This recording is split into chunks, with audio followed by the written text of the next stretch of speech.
What are your thoughts on the non-vented washer dryer combo units? My general opinion on combo units like that is you should only get one if you need it. If you do not have the space or the money or the something for a separate washer and a separate dryer, that's the only case in which I would recommend getting a combo unit, because even though they are wonderful for what they are, it's like using a 2-in-1 shampoo and conditioner. It'll get the job done, but it won't get the job done as well as using a separate shampoo and separate conditioner.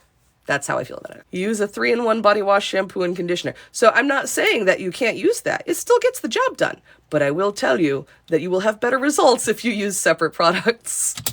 As long as you acknowledge that, like, you know, use what you want, as long as you know that you will get better results if you use 3 separate ones. But I'm not going to judge people for using those, because sometimes it's a money thing, sometimes it's a mental health thing. Hey, it gets the job done.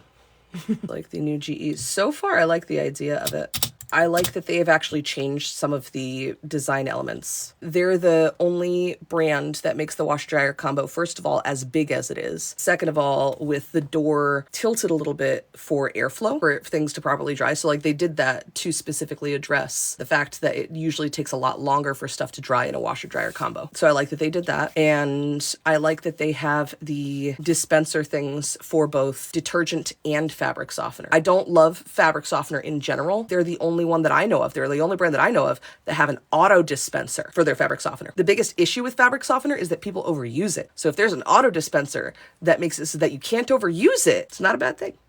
They know people are going to use fabric softener. They're not denying that, but that's all I know about it.